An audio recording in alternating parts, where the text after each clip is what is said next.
Hey, family. Um, Good evening, good afternoon, good morning. Whenever you tuning in to this is this platform that we've been able to host. We call this show um, "Relevant Conversations with Me."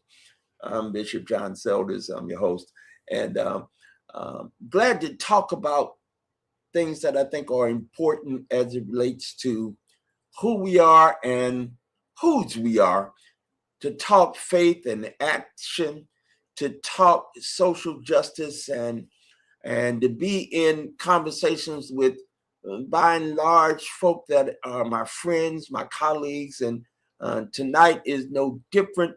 Um, I'm glad to have with us tonight my brother and friend, who for yeah, we pushing up on 3 decades here now of sustained friendship, brotherhood, and work, out here in the. I'm gonna say it the way my Black Baptist brothers and sisters would say it, out here in the vineyard, doing the work. Let me just welcome, brother, the Reverend Joshua Pawelek, to this platform. Go ahead and greet the folk, brother. Hey, Bishop, good to see you. Hey, everyone. Always good to be on this show and to be in conversation. There's a lot to talk about.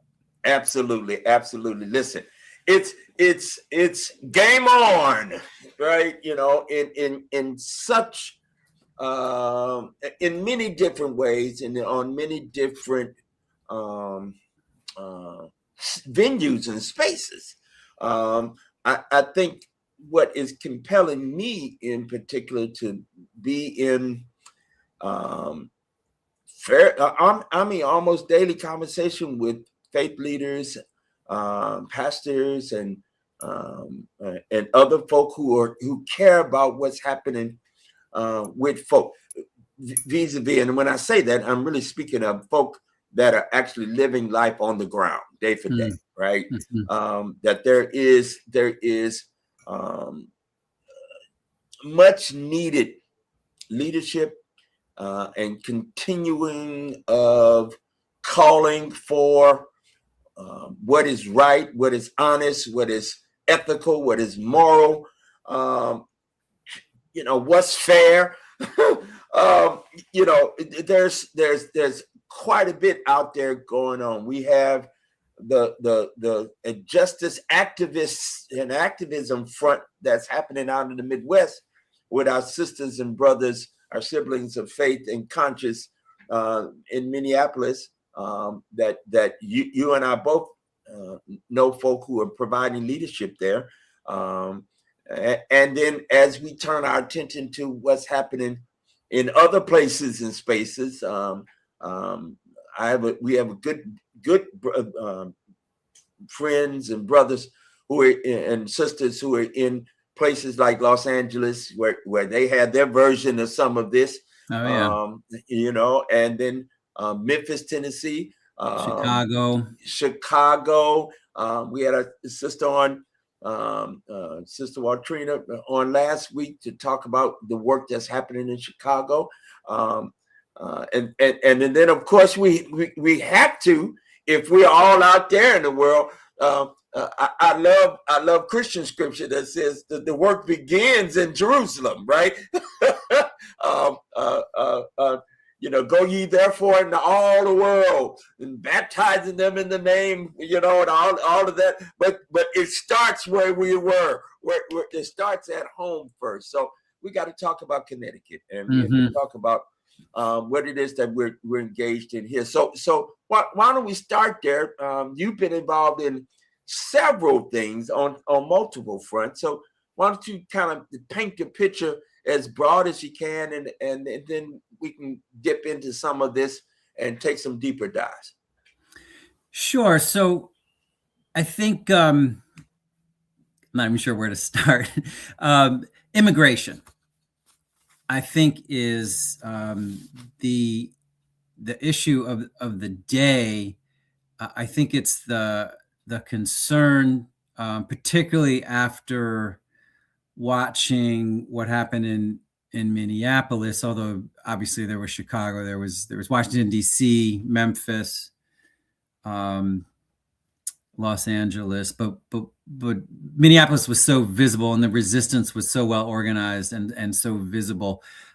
It's just on a lot of people's minds here. And one thing that makes me hopeful is there's so many people organizing. There's so many people looking at bystander training, and historically we've done accompaniment for undocumented people going to their hearings, but now it's bystander training. Now it's building out rapid response networks. Now it's building out the mutual aid structures, so that when someone gets detained or deported, that family that they left behind, or that I should say that they've been torn from, has some support from the community.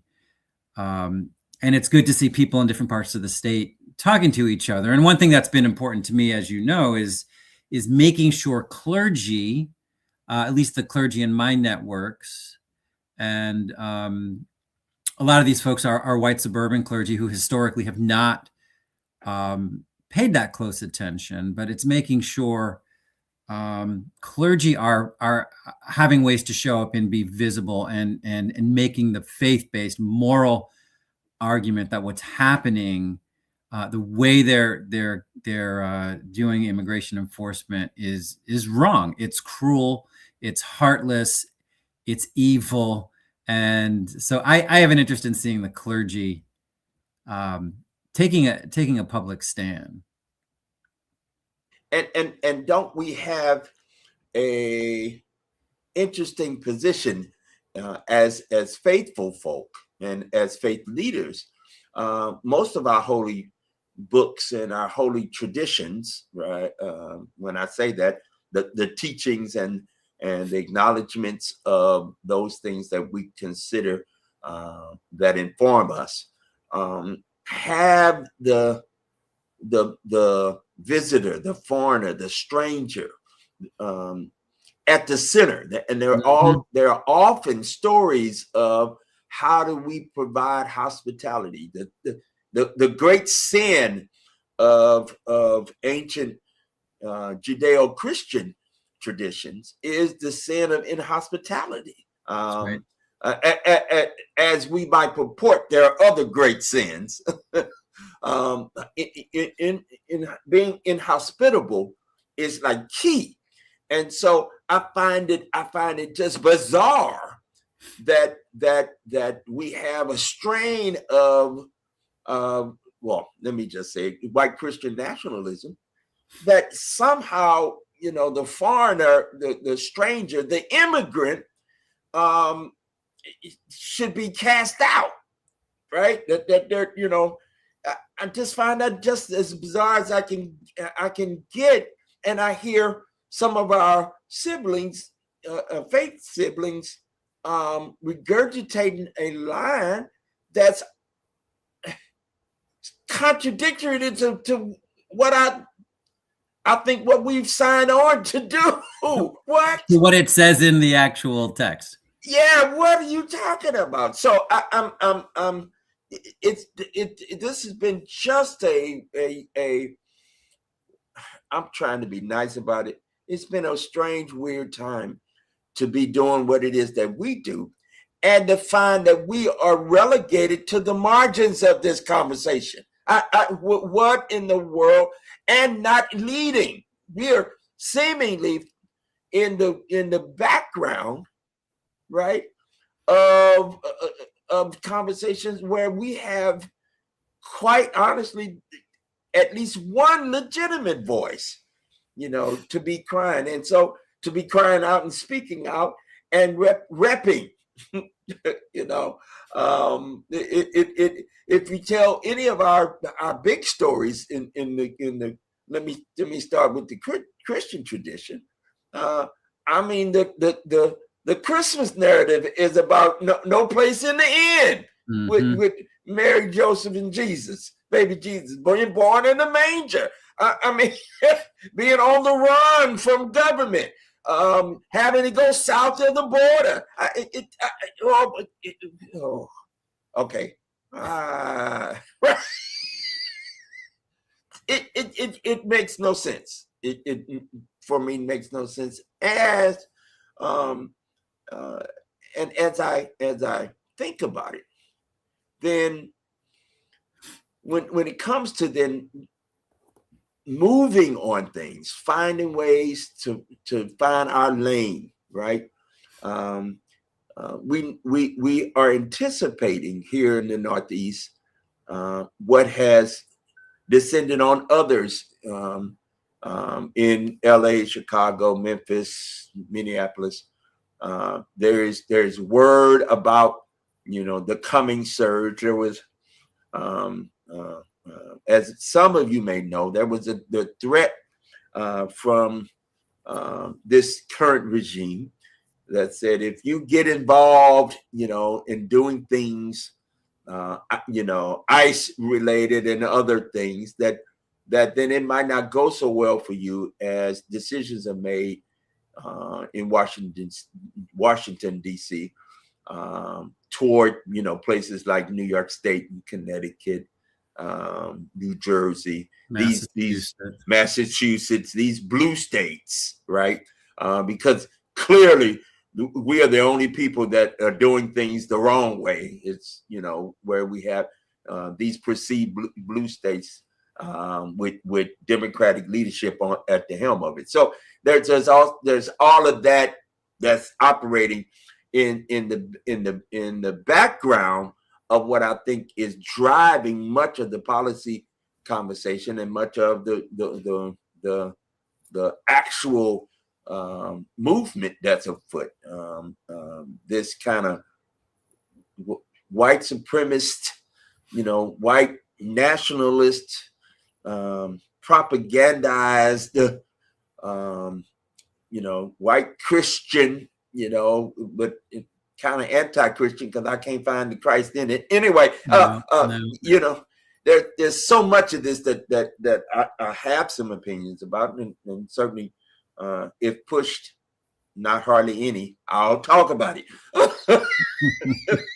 I know that about you. You're right. I'm not too bashful about it. So Reverend Josh, talk about a little bit. So you've been engaged in a couple of different things. I mean, we've from the very beginning of this current regime engaged in what might be efforts afoot to see where our positions are, where we can provide leadership and resource, while certainly wanting to be in lockstep and in partnership with the immigrant rights organizations and those leaders.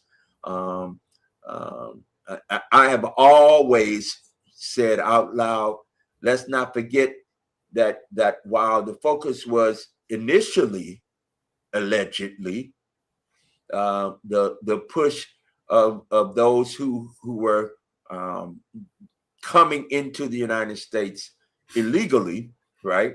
Well, that was from the South. So coming up from South America through Central America and then morphing over the southern border of the United States, which I find just remarkable, in that much of what is considered the United States was Mexico historically. Anyway, then I'm trying not to get ahead, but those borders are very significantly man-made, in recent years, quite frankly. But we don't have that same up north. Those borders are not mined in the same kind of way. Okay, but anyway, and then all of a sudden there was a shift made, and now it was just wrong to be Black and to be Somali or I mean some other stuff. I grew up understanding, driving while black was a thing, but now walking while brown is a thing. I mean, it's just, and then to have law, and to have courts, in particular our Supreme Court, make the case that it's okay to racial profile. So let's talk a little bit about some of that work that we've been engaged in, early in this current administration. So I think I mean, about our congregation in Manchester. After the first Trump election, we became a sanctuary congregation. And in addition to having the option to house people who may be trying to avoid deportation, or in our case, we worked with a person who was seeking asylum. There's all sorts of other things that status suggests. So it's not just housing people. It's supporting the immigrants' rights groups. It's doing the accompaniment, as I mentioned earlier, and the mutual aid kind of support, the family support, and now it's this prep for what we all feel is a surge, an ICE surge is coming at some point. And so a lot of the work right now is about getting ready. I'm not sure if there's other stuff you want to touch on though from before. No, that you're naming it. I think, as this current wave and this current regime and administration, as it took office and began to, rifle through their priorities vis-a-vis Project 2025, several things became clear that we were going to need to find ourselves in place, and accompaniment is certainly at the top of that list of priorities for those of us who wanting to be supportive of our immigrant rights organizational leaders and the needs of the communities that were being targeted specifically. I think what it has led to is a lot of us not necessarily knowing exactly what to do. So there are a number of us busied. Right? Yeah. Right. There's a lot of busyness going on. Right. And then as stuff started to go down, we have found, at least for those of us of faith, we're trying to find our particular lane. We're trying not to get in the way of those of our partners and our friends who are doing the day-to-day on the ground, tasks that it takes, as well as you and I may lament a little bit. This work is long-term. Yes. Right. And we don't necessarily have the infrastructure in place to do the what I think is required in some cases to do the long-term strategy work that is going to take, and to be forward thinking at the same time, because to know that there's a surge coming. What happens once the surge, as we see now in Minneapolis, the signal is we're going to be dialing it back, right? So are we ready to accommodate whatever it is that comes as we understand it as a surge? But what does that then leave the community, in tatters? What's the reaction or the response for us afterwards? Have we thought in terms of how we might sustain ourselves and how we might sustain the relationships that we have, how we might sustain programmatically? What are the instances where we can shift our ministries, quite frankly, in some ways, and lead instead of being, as I've said to you a couple of times, I feel like we're reacting in lots of ways. Yeah, and I think some of this is there's always going to be some reactivity. I think a lot of what was happening in faith communities throughout January was all reaction to what we were seeing in Minneapolis. And sometimes I'm good with doing something in the moment, reacting in the moment, as long as we're also asking that organizing question: what's the long game? What's the way to move whatever we're doing? What's the way to move it forward? We should talk about the vigils, but also a lot of the work. When you're talking about the lane, I think there is a lane for people of faith in the legislative advocacy, and I think that's another part of the history we didn't mention earlier is all the work that went into Connecticut's Trust Act, which creates that wall between Connecticut law enforcement and Connecticut, like municipal administrations, and federal immigrations and customs enforcement or border patrol.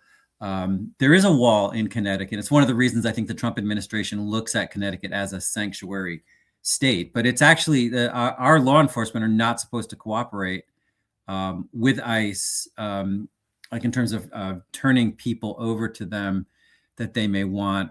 There's some limits to that. Like if it's a certain kind of felony, then they have to turn them over. But otherwise, there is this wall. So we put a lot of time and energy into that, and that's not reaction. That's working with partners. It's working with the ACLU. It's working with the immigrants' rights groups who are kind of setting that agenda, working with the champions in the legislature and getting this legislation slowly. I mean, we passed it once decades ago, and then it's been updated a few times. It was updated last session. It was updated in the special session last fall. So that's a piece of this. The two things I'll name, and maybe we can dig into them a little more deeply in the course of the conversation. And I know that the ACLU is working on these, and Connecticut for All's part of it, and the immigrants' rights groups are part of it. It's getting the governor to sign an executive order that makes it clear that the Connecticut National Guard will not be mobilized for immigration enforcement.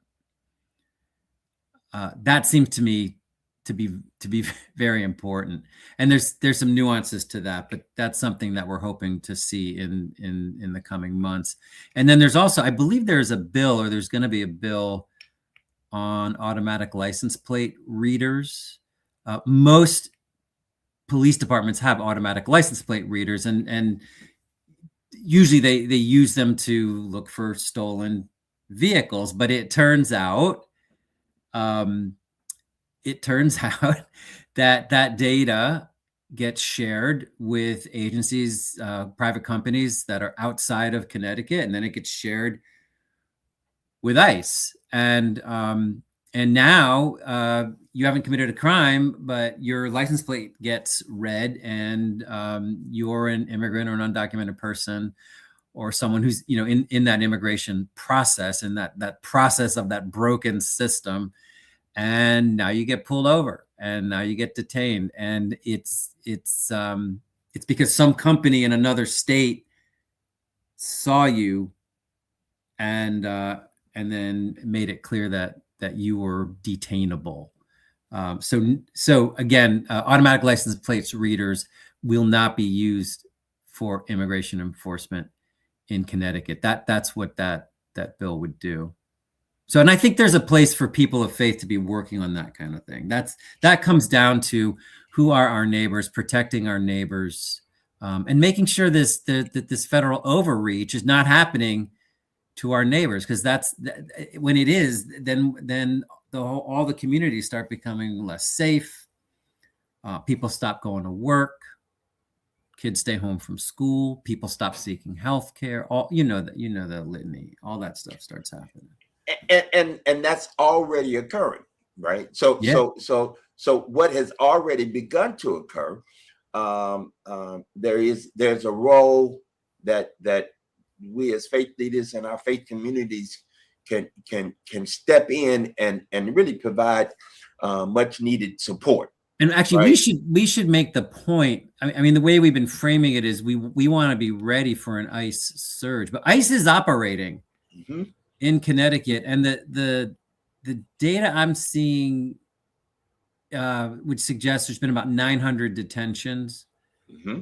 since the beginning, just over a year ago. And I don't actually know how that compares to a normal year, but I know it's not 900 detentions in a normal year. No. So, and a lot of these folks they're not criminals. Some of them are high school students, and some people have gotten out of detention, but some people haven't, and some people have been deported. And there already are families that are in need of financial support, diapers, and grocery shopping and rides for their kids, all that. So it's happening here. It's not at the scale, obviously, of a place where they might be surging, but it's definitely happening here. Right. In Minnesota, in Minneapolis specifically, 3,000 of these detentions and deportations and that kind of activity has occurred since that kind of uptick of work. So there are ways in which we've been responding and been working again with our partners, our local partners across the state, and we should call some of their names. We're talking about ULA. We're talking about Make a Road. We're talking about Hartford Deportation Defense. Connecticut Students for a Dream. That's right. That's right. Immigrants. Right. So there we do have our kind of long-standing partners that we've been working with, and then there are other groups that have come alongside there, and are forging their own name and their own space to do much of the same kind of work. Now, and so we want to give you all the shout outs, and of course, the ACLU has been right there in the midst of that, providing the kind of legal support and aid and help that needs to happen, when we're doing the kind of work that they're doing. Glenn Formica and others who are lawyers, who are our friends, who are making the great sacrifice, sometimes at their own expense, quite frankly, to provide legal support. So shout out to all of the folk here in Connecticut. And if we didn't call your name, y'all know I done got older, and so I just forgot. And didn't, mean no disrespect or harm to any of you who are out there doing the work. We know who you are. You know who we are. And so we respect you and love you. And certainly when we can provide some support or help, we're always there to respond. I want to talk a little bit about let's raise up. There's something going to happen this week. Yeah, that's right. That's right. So there's a group of clergy that came together to plan. It's a vigil. It's another vigil. We did one just a week and a half ago at the Federal Building, 450 Main Street in Hartford. In Hartford. In Hartford. And by the way, before you get started, I got to shout out to the group that's been carrying on the More Monday CT tradition, and our friends and our partners down in Stanford. Right. And just a plug, I'm hoping that we will hear from them on next week, hear an update about the work that's been going on and has continued to carry on in the coldest of days. Lord have mercy. They've been out there holding forth weekly in front of the state Supreme Court building down in Stanford. So shout out to our siblings down in Stanford that have been holding up and surviving the cold. We pray that there will be a freeze reprieve. Say that 3 times fast. You've coming had up. them on this show before too, right? I have, and they've been on, and we're hoping that a few of them will be on next week to give us an update and to keep talking. So I just wanted to lift them up. I'm sorry. Go ahead and talk about what did occur on last Friday. All right, so it was 2 Fridays ago, if I'm not mistaken. I can't. It all blurs together. That's right. It's 2 Fridays ago. It was 2 Fridays ago. So myself and Rabbi Donna Berman, who's executive director of the Charter Oak Cultural Center, just organized a prayer vigil. We didn't want it to be a media event. We didn't want politicians. We just wanted to bring people of faith to stand out in front of the federal building and pray. And so clergy who showed up were invited to pray. And that's literally all we did. And there were about 100 people showed up. And what was heartening to me is that we really didn't put the word out very far, but about 100 people came.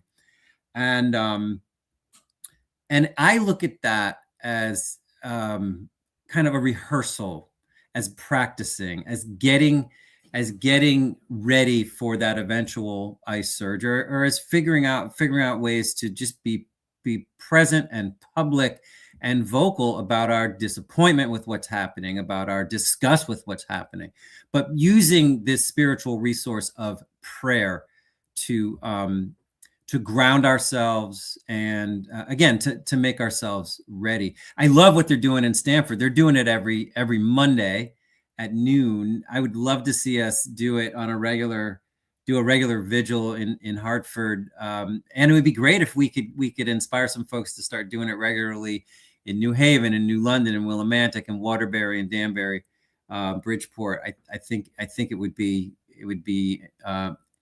impressive, but also again, it's we'd be flexing that spiritual muscle that is so important. What we saw so visibly in Minneapolis as just a central part of the resistance. I think this is this kind of vigiling is us getting ready. So there's another one happening on Wednesday. It's actually a different group of people organized it, but I think the turnout's going to be pretty large. And it's Ash Wednesday. So some of the Christian clergy who are involved are using this as it's going to be this public witness, but also an opportunity to dispense ashes for people who want them. And then there's also woven into this is the mindfulness that Ramadan is commencing, the Muslim holy month, and that Purim and Passover are coming in the Jewish liturgical year. What the centerpiece of this vigil is a letter that a group of clergy, I was not part of this, but a group of clergy wrote to ICE agents and employees. I can read it if you want to hear it. It's about a page and a half. Should I share it? This is going to be published in the Hartford Courant. I'm not sure when. I think it's going to be published after the vigil. It says, to all of the agents and employees of ICE, we represent a broad coalition of religious leaders of various faith traditions. This is a letter written in love. It is a letter written out of concern for you. It is a letter written out of concern for all of us. We have seen your helmets and your masks. We have seen your mirrored sunglasses and the body armor you use to conceal any identifiable human feature of your bodies. So too, we have seen your weapons, sometimes pointed at us and at those we care about. We have observed the terror you have brought to the communities we serve, and indeed the terror you have sown in communities all across the country. We have observed the tactics you have used to disappear mothers and fathers into a system of labyrinthine prisons and camps. We have seen what you have done to children. We have observed the cruelty you have visited upon ordinary U.S. citizens who dare to speak out or to criticize you. Most chilling of all, we have observed the execution of individuals who have defied you. And we wonder, Who are you who hide behind those masks? What life experiences have brought you to a place where you are willing to inflict this kind of trauma and pain on other people, to visit terror upon your neighbors? And we wonder about the sort of pain you must carry as a result of what you are now being asked to do. As religious leaders, we have worked with victims of trauma and also with those who have inflicted it, the abused and the abuser alike. We have learned that the one who inflicts pain is usually in pain. So too, we have learned that no one walks away unscathed after inflicting harm upon another. We know that you were made for more than this.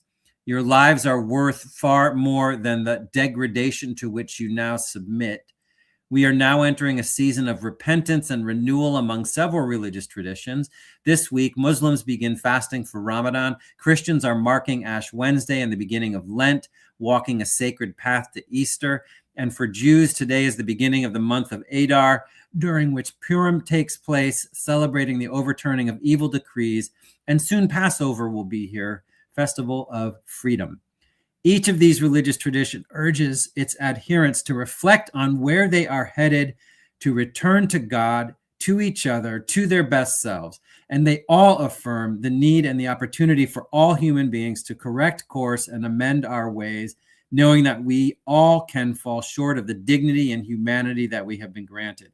Now is the time for turning. Now is the time for returning. It is not too late. We ask you to lay down your arms. We invite you to open your arms to the love you were meant to have, to the love you were meant to be, with a commitment to our shared humanity.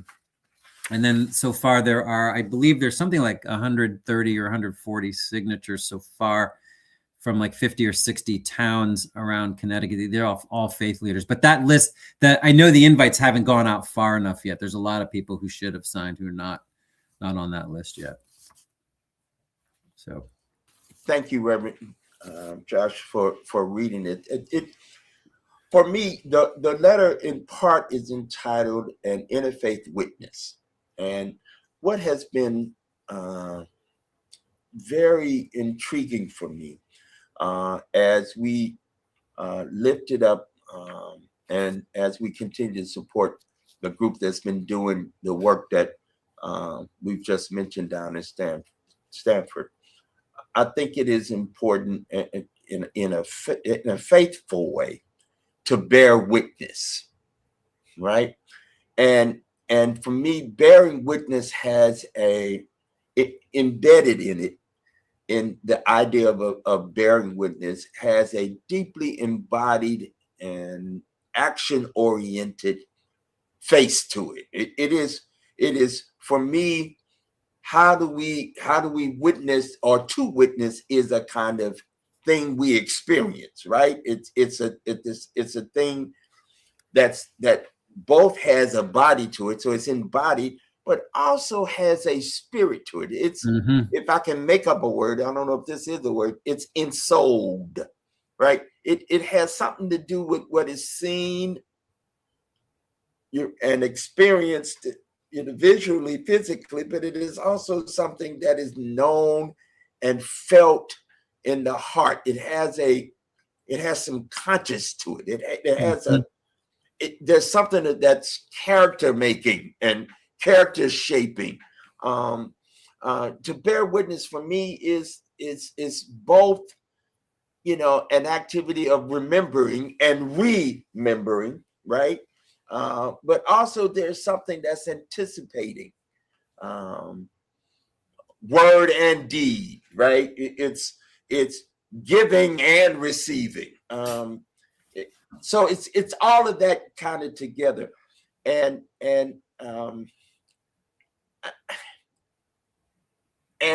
what are we bearing witness to? To the suffering that has a real, there's something biting, there's something powerfully present in allowing for the witness to have shape. And so who best to do that than those of us of faith, right? And so in some ways, I feel like it's our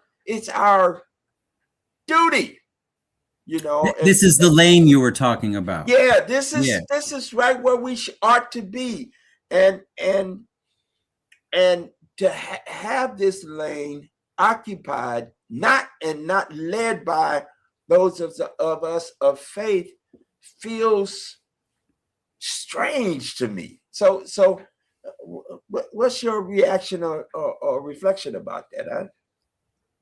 I don't. Well, I think for me, I would just add to your understanding of bearing witness the notion that there are things in this world, certainly in our nation, certainly in our nation's history, this history of white supremacy and the way it continues to operate, that in so many ways, I'm speaking as a white person, I think all of us, but particularly white people, are just trained and socialized to not see it, to not encounter it, to not feel it. And so this bearing witness it's actually a spiritual practice of not looking away, of seeing the thing, of understanding the thing and realizing this is wrong, this is bad, this is evil, this is cruel, this is heartless, and not looking away, letting it be real, and then letting that turn our hearts, and also the people that we serve, the people that we're in touch with, letting it turn their hearts, so that we contribute to this resistance, this movement, and make change and stop this from happening. I think there's a lot of power in it.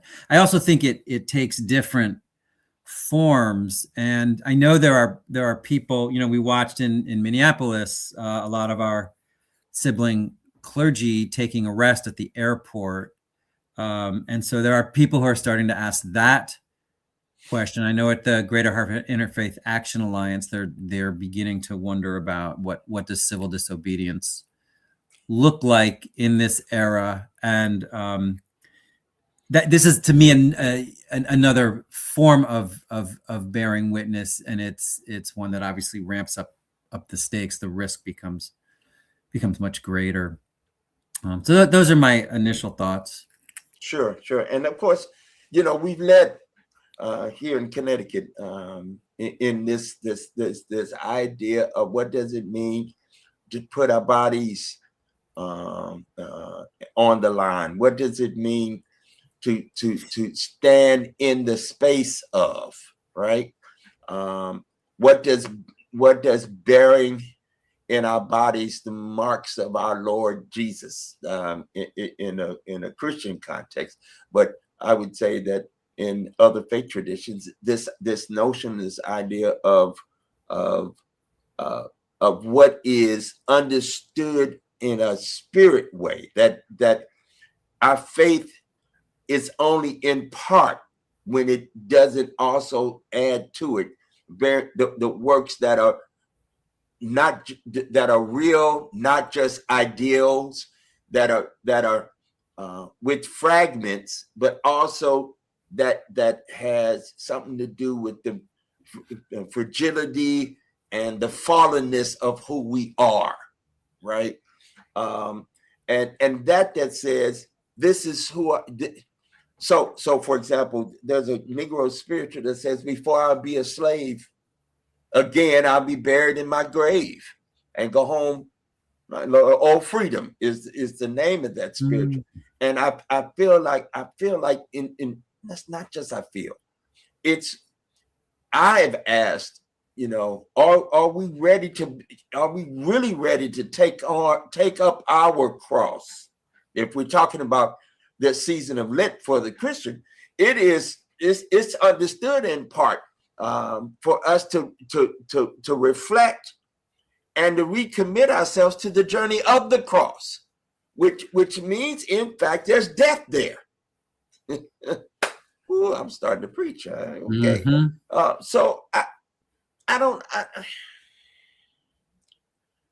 feel like in some ways, and you tell me if I'm wrong, brother, that there are acts that are occurring. There is some busy work that's out here.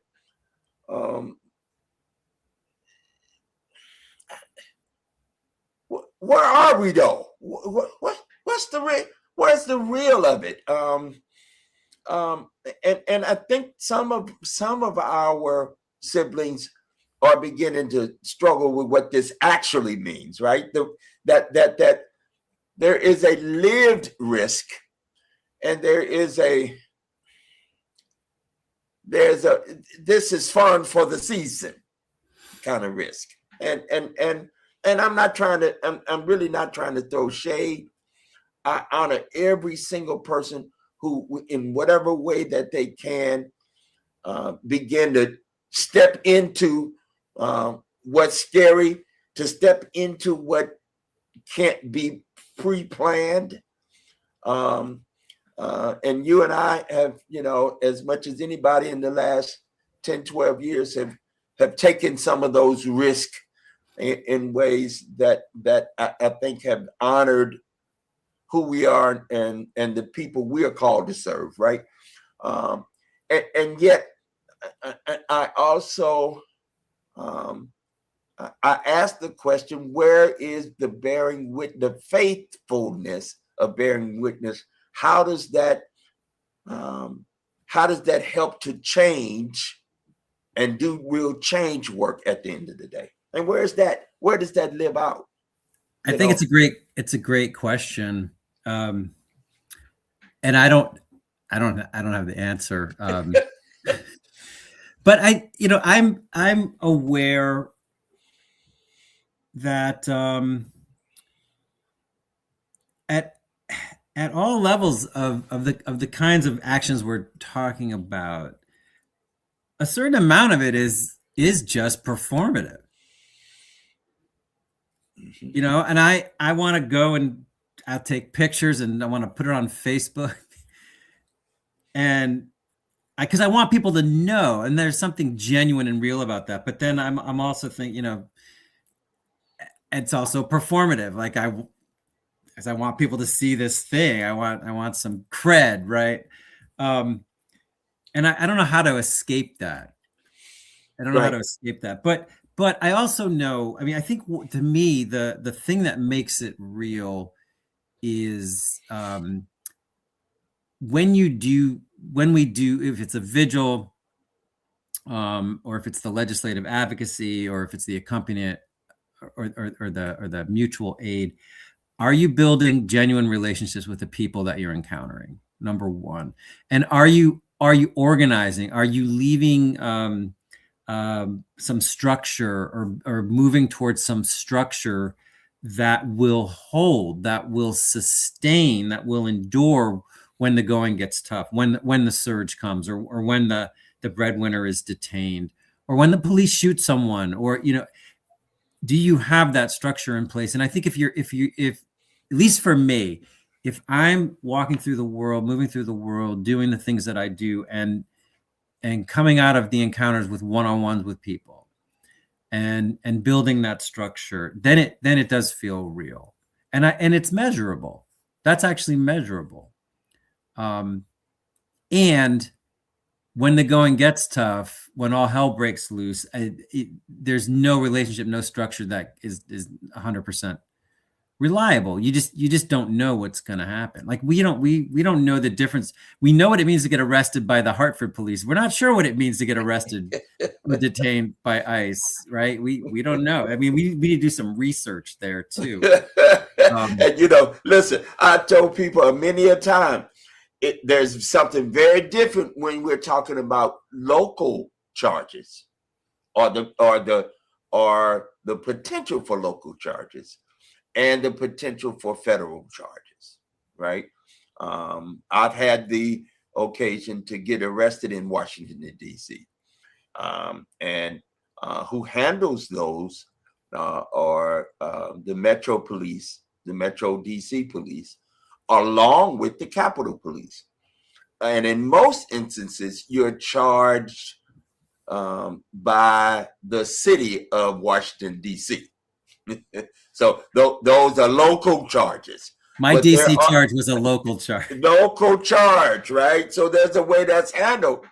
But there are also federal charges. So when those who were arrested and convicted, arrested, tried, and convicted on January 6th, for example, then were able to receive a pardon from this current president because they were federal charges, right? So that's that.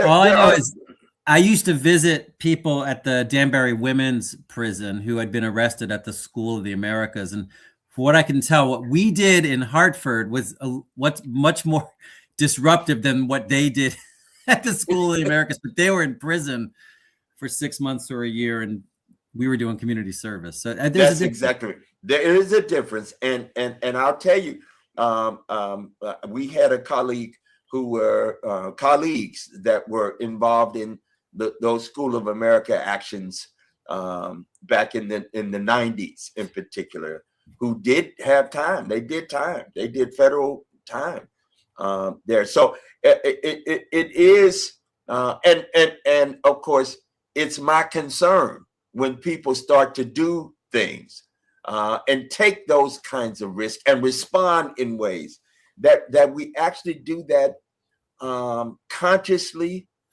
and we do that informed, and we do that being prepared for what it takes to make that decision. And can I also say, not do that being reactionary in a kind of emotional way. If we have learned anything from the civil rights movement and the tradition of resistance and doing resistance and activism on the street level, if we've learned anything, we've got to do that, understanding what we're doing, and at least try to anticipate, to the degree that we can, how to move and how to do that in concert together, right? And it's the promise that I made to our leadership. You know this more than anybody, better than anybody, and to anybody that works with us doing that kind of resistance work. That we're going to be trained, and we're going to be disciplined. That comes with it. The part of bearing witness that actually is not there to direct, is there to respond, is there to on purpose, is there to do a thing. Because the point ain't the arrest. The point is the issue that we're talking about, that then gives us the opportunity to take the spotlight for the moment, to share, to do the things that need to happen. So there's something I think both thoughtful and faithful, if you will, if we were to engage in that way. And I guess that's the point of this conversation for us, is that we have a obligation and a responsibility as faith leaders to lead in this way. Yeah. And we have specific ways we can do that are unique to our calling. That's exactly right. There are folk who have done time. We have colleagues that have taken stance, at the military facilities that we've have here in Connecticut. We have a sister friend who did some very risky behavior in and around the nuclear submarine down in New London, yeah, and did some time for it. And so I am grateful for the example of bearing witness. And not only does my hat go out to those who have served time and those who have taken those kinds of risks, but I honor them, and I honor their commitment to justice work in these times. And the question is, what will you do, right? And clearly we have all of us of faith, certainly who are serving within the context of community and congregations and such, our faith communities. We have the bully pulpit to wax eloquently, ever so eloquently, about what it is we believe we are called to, as thus saith God, thus saith our moral and conscious spiritual discipline and tradition. But also, what are we, thus said God, and our moral and ethical responsibility as it relates to putting our bodies out there and on the real and the everyday, and our money and our time. All of those are at least ways in which we can respond faithfully in this moment.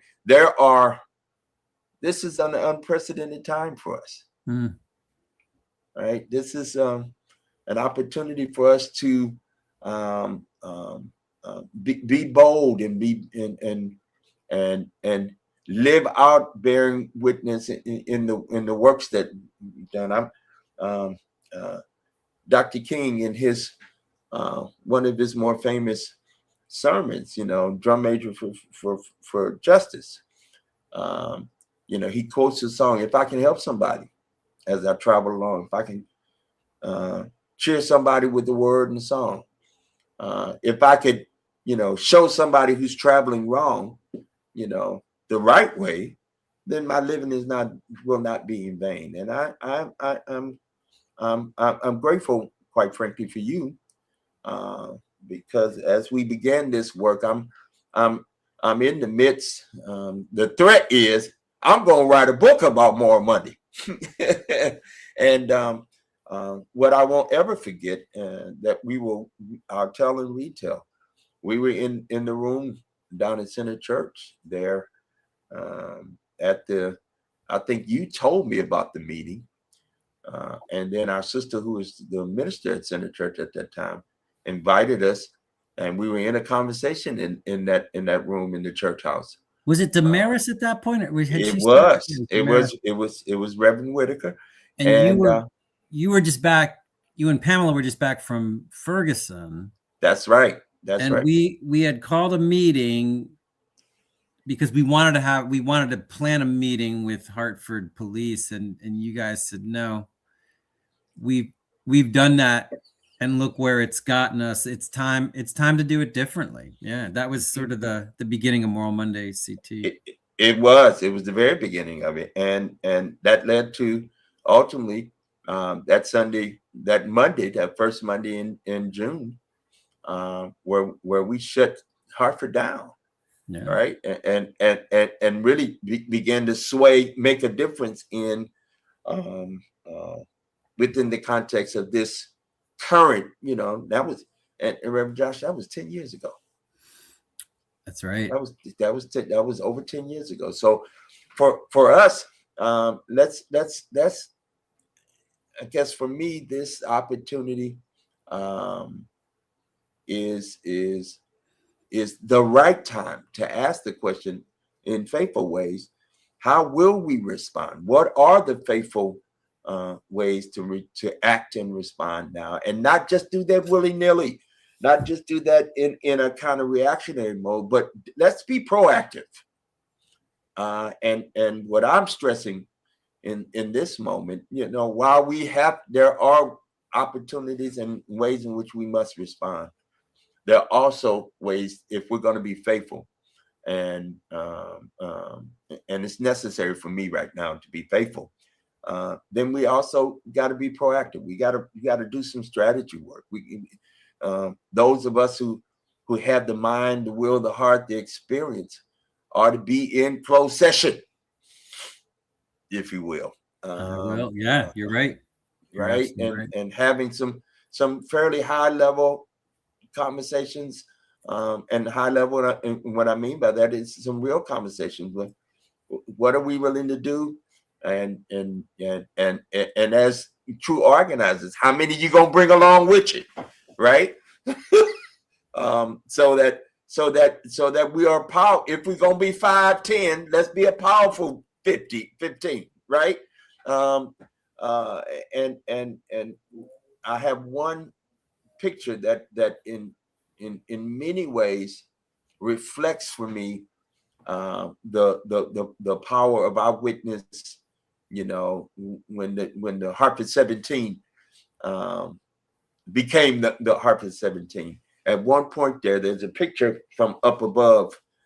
Somebody was up above us, and there's a line of us that had stood in the blocking that entry onto the bridge and the freeway there. Right. And there were probably about 90 to 100 of us there. And that's a power, holding hands there, chanting and holding forth as a powerful witness, that moment. And it's embedded in my memory, in my mind's eye, that at least there was one time, and we've had a number of times here, but there was one time, and we had friends from all over the state. Yeah. You know, you and I were on, and all of a sudden I look around and there were people from Bridgeport. There were hundreds of people there. Yeah, there were people from all over who were with us, and we were across the you know, we were those of us of faith. There was labor there. There were all, you know, all of us from several different spaces and several different constituencies. I'm very proud of that moment, and I know we can do this. And so, any last word? We jumped past an hour, and I'm appreciative for this time. What else would you have to say? And of course, you're gonna be back because we got more to say and there's more to talk about, quite frankly. Well, I don't want to get in a deep conversation about this. We don't have time now, but you know, I'm just mindful that Congress passed HR 1 and the president signed it last summer, and these ICE surges, this ICE activity, this newly funded $75 billion law enforcement operation, ICE, that money is taken from poor people. And I just want to keep saying that, because it's not just the billionaires who are getting the tax cuts, but it's funding this violence that we see. Mm-hmm. It's funding this lawlessness. That money is taken from poor people in the United States. And I'll just end it there. I mean, that's a whole nother issue, but I just think it's so important to say that. You tempted me to say more. Let's save it for the next time we're on together. Thank you, Reverend Josh. You're welcome. Thank you. To share in this moment. Listen, folks, there's so much to continue to do. And here's my challenge, and here's my offer. Let's be in more conversations about what are these, I'm calling these moral times, right? What are we facing? And I'm committed. Reverend Josh is committed, and there are certainly those of us who are with Moral Monday and others. We are willing to sit in this and lead conversation and get you stirred up, maybe get you mad about a thing or three, get you to disagree, right? Get you to have your own opinions about things, so whatever that is, whatever we can both conjure up and help you think through, and help us think through. We are better together. And listen, there's no going back to the same, because it's done. What has been is been, and now we got to afford some new ways of being in the world, and we got to do it together. All right. Yeah. And God bless you. I appreciate you, Reverend Josh. Thank you again. And we'll be at this again next week and in the coming days ahead. And maybe there will be some specials coming through, not just on our regular Monday lives. We may be doing some other things and continue to talk in the manner that we have begun. So looking forward to it. God bless everybody. Peace. Thank you, Bishop. See you. See you next time. All righty.